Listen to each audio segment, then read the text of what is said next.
आज हम लोग पढ़ेंगे मंजरी कक्षा 8 पाठ 5 अपराजिता। लेखिका गौरा पंत शिवानी का लिखा हुआ यह पाठ है अपराजिता। इस पाठ में एक दिव्यांग लड़की के अदम्य साहस एवं विलक्षण प्रतिभा का वर्णन किया गया है। पाठ का सारांश इस प्रकार है। लेखिका कहती है कि कभी कभी विधाता हमें ऐसे विलक्षण व्यक्ति से मिलवा देता है जिसे देख अपने जीवन की रिक्तता बहुत छोटी लगने लगती है।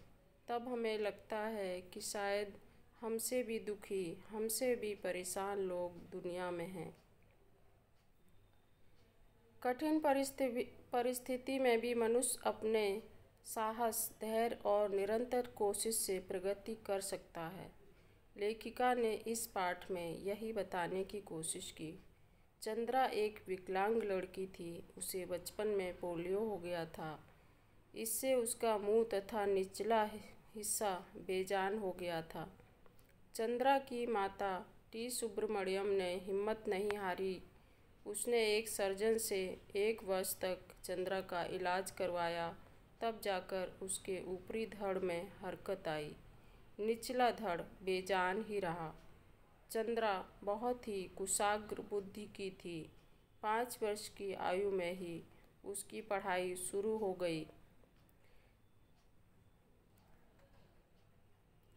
बड़ी कोशिशों के बाद चंद्रा को बेंगलुरु के माउंट कार्मेल में प्रवेश मिला, क्योंकि स्कूल की मदर ने चंद्रा की माता से कहा था, कौन आपकी पुत्री को व्हील चेयर पर बैठाकर पूरे शहर में घुमाता रहेगा। इस पर श्रीमती टी सुब्रमण्यम कई वर्ष तक अपने बेटी को क्लासरूम में कुर्सी पर बिठाकर घुमाती रही और उसको पढ़ाती रहीं। चंद्रा ने प्रत्येक परीक्षा में सर्वोच्च स्थान प्राप्त किया। उसे कई स्वर्ण पदक मिले। प्राणीशास्त्र में उसने MSc किया, जिसमें चंद्रा ने पहला स्थान प्राप्त किया। प्रोफेसर सेठना के निर्देशन में 5 साल तक शोध कार्य किया। अंत में उसे विज्ञान में डॉक्टरेट की उपाधि मिली। इतना सब कुछ होने पर भी डॉक्टर चंद्रा ने कविताएं लिखी, जिसमें उनके निजी जीवन का चित्रण था। उसने लेखिका को अपनी कढ़ाई बुनाई के नमूने भी दिखाए। गर्ल गाइड में राष्ट्रपति का स्वर्ण पदक पाने वाली चंद्रा पहली अपंग बालिका थी। चंद्रा के एल्बम के अंतिम पृष्ठ में है उसकी जननी अर्थात माता का बड़ा सा चित्र, जिसमें वह JC बेंगलुरु द्वारा प्रदत्त एक विशिष्ट पुरस्कार ग्रहण कर रही हैं, वीर जननी का पुरस्कार। अपने सारे सुख त्याग कर नित्य छाया बनी पुत्री की पहिया लगी कुर्सी के पीछे चक्र सी घूमती माता की व्यथा। नाक के दोनों ओर हीरे की 2 जगमगाती लौंगें, होठों पर विजय का उल्लास, जूड़े में पुष्प बेड़ी। अद्भुत साहसी जननी शारदा सुब्रमण्यम के शब्द अभी भी जैसे मेरे कानों में गूंज रहे थे। ईश्वर सब द्वार एक साथ नहीं बंद करता। यदि एक द्वार बंद करता है तो दूसरा द्वार खोल देता है।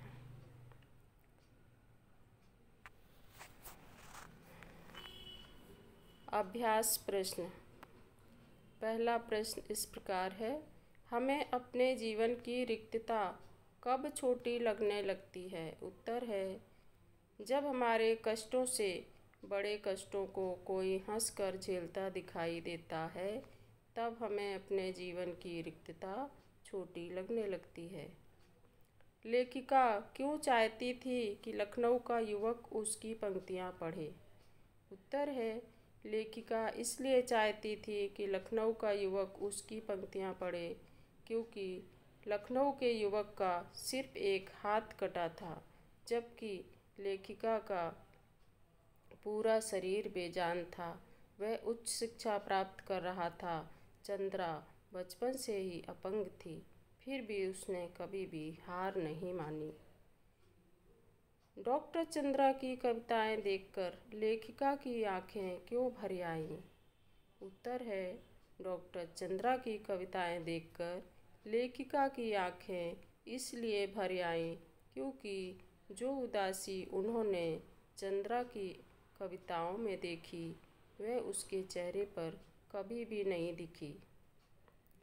डॉक्टर चंद्रा ने विज्ञान के अतिरिक्त किन किन क्षेत्रों में उपलब्धि प्राप्त की? उत्तर है, डॉक्टर चंद्रा ने विज्ञान के अतिरिक्त कई क्षेत्रों में उपलब्धियां प्राप्त की। उनकी कविता, कढ़ाई बुनाई और संगीत में विशेष रुचि थी। उन्होंने गर्ल गाइड में राष्ट्रपति का स्वर्ण पदक भी प्राप्त किया। शारदा सुब्रमण्यम को वीर जननी का पुरस्कार क्यों मिला? उत्तर है, शारदा सुब्रमण्यम को वीर जननी का पुरस्कार इसलिए मिला क्योंकि चंद्रा जैसी अपंग बालिका को उसकी माँ ने स्वयं यातनाएं सहकर भी पढ़ा लिखा कर उच्च कोटि का वैज्ञानिक बनाया। आगे है, निम्नलिखित पंक्तियों का भाव स्पष्ट कीजिए। वह बित्ते भर की लड़की मुझे किसी देवांगना से कम नहीं लगी। भाव यह है, लेखिका ने अपंग डॉक्टर चंद्रा, जिसका शरीर छोटा था, को देवलोक की स्त्री के समान समझा।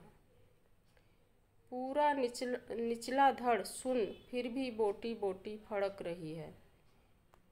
भाव है, शरीर निष्क्रिय होते हुए भी जिंदगी में कुछ करने का अदम्य साहस। चिकित्सा ने जो खोया विज्ञान ने वह पाया। भाव है, चंद्रा पहले चिकित्सक बनना चाहती थी, पर प्रवेश परीक्षा में प्रथम आने पर भी उसे प्रवेश नहीं मिला क्योंकि उसका धड़ काम नहीं कर रहा था। इसलिए कहा गया कि चिकित्सा ने जो खोया वह विज्ञान ने पाया। यदि डॉक्टर चंद्रा को प्रवेश मिल जाता तो शायद वह एक महान शल्य चिकित्सक बन जाती। तो बच्चों, ये था हमारा पाठ अपराजिता पाठ का सारांश और प्रश्नोत्तर। आप लोग इसको पढ़िए और समझिए और पाठ को लाइक, शेयर और सब्सक्राइब करिए ताकि हम इसी तरह आपके लिए अच्छे अच्छे वीडियो बनाते रहें। धन्यवाद।